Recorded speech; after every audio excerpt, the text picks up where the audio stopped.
Acho que se você me perguntasse, desde o início da minha carreira, o que eu queria, ser um legado. Então é por isso que eu sempre lutei. Eu não queria só ser o campeão, eu quero deixar um legado. Fighting out of Rio de Janeiro, Brazil, here is José Aldo! Some fighters talk their way into greatness. Others fight their way through it. José Aldo didn't need words. He let his legacy speak.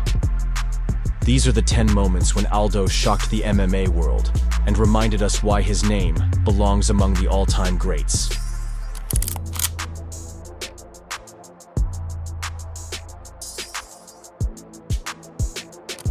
We're kicking things off by going all the way back to the WEC.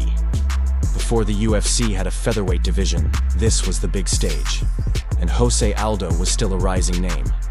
Cub Swanson was a legit contender, dangerous and experienced. But none of that mattered. Aldo came flying out of the gate with a jumping knee and ended it in just 8 seconds. It was violent, fast, and unforgettable. That was the night everyone realized, this kid is special. He terrorized the 145-pound division for years. Such a great ambassador of the sport and a great champion. 5 months later, Aldo got his shot at the belt. Mike Brown was no joke. He beat Uriah Faber twice and looked unstoppable. He was the champ, the grinder, the top dog. And if that name sounds familiar, it should. Mike Brown is now the head coach at American Top Team. But back then, he was just another victim.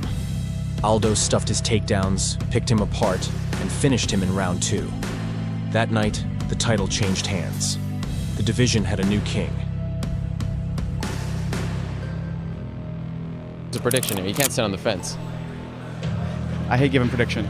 But if I had to pick, if I had to bet my life savings on it, I'd go with Aldo. Just because he beat the crap out of me.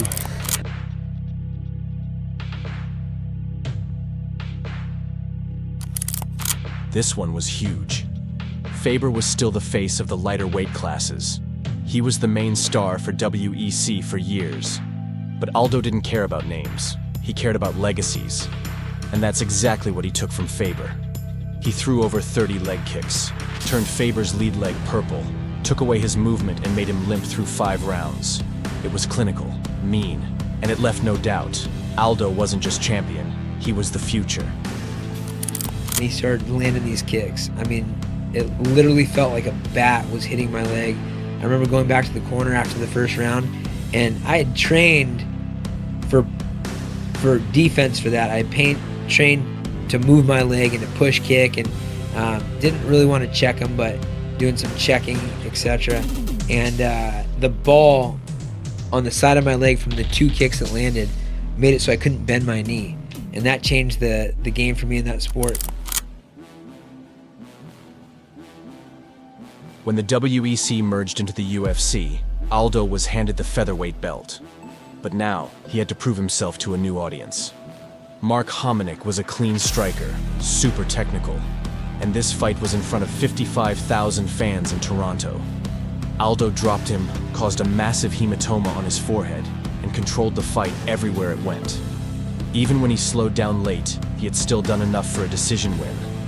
His UFC debut wasn't flashy, but it was dominant. It was something special just because for that fight. It was 15 years in the making for me of training, competing, and then finally getting to fight. And it was the biggest UFC of all time. 55,000 people, and the show was an hour away from my hometown. In the first show in Ontario, so there's a lot of firsts, and just to be a part of that card, let alone come home with the fight of the night and people having the memorable fight that it was. It was something that I always cherished in my career, and that was definitely like.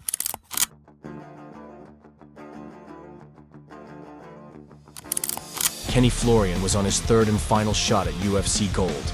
He had the experience, the tools, but Aldo had the answers. He shut down the takedowns, beat him up in the stand-up, controlled the pace from start to finish. It was clean, professional, cold, and it turned out to be Florian's last fight.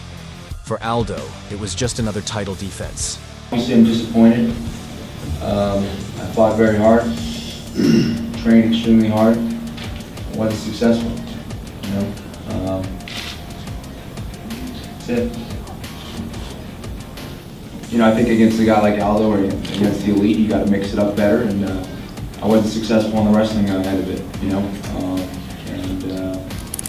I think that was the difference, and made some mistakes out there. Simple as that.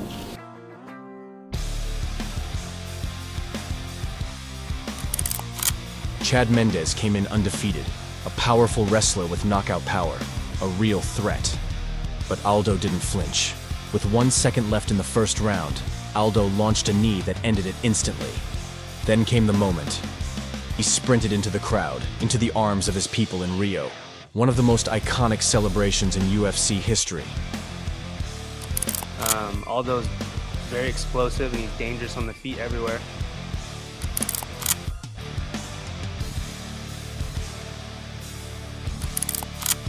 Frankie Edgar had just lost the lightweight title and dropped down to 145 to make a statement. But Aldo, he made sure that didn't happen. He shut down Frankie's wrestling, landed the cleaner shots. He made one of the toughest guys in the sport look like he was a step behind the whole night. It wasn't even close. Aldo proved he wasn't just the best featherweight, he was one of the smartest too. Yeah, you know, I felt I was prepared in all areas, you know. He's one of the top pound for pound, everything you just said, and I mean, he brought everything.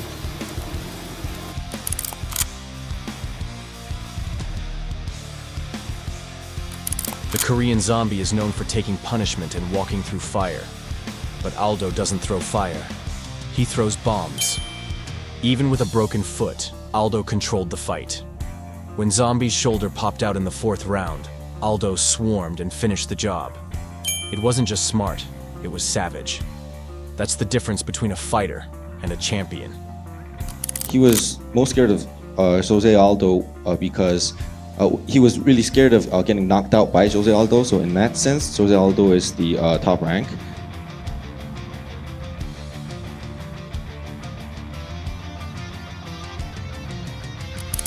The rematch was nothing like the first fight. This time, Mendes came prepared. He dropped Aldo early, pushed the pace, made it dirty. But Aldo fired back with everything he had. They traded knockdowns, punches, moments of chaos, and over 5 insane rounds. Aldo pulled ahead. No flying knee, no clean knockout, just heart, skill, will. One of the greatest fights in featherweight history. And Aldo was still king. All right, I'm here with the challenger, Chad Mendes. Chad, how badly were you hurt at the end of round 1? He rung my bell for sure. I was, rushing to get my wits back about me, but it was that fun,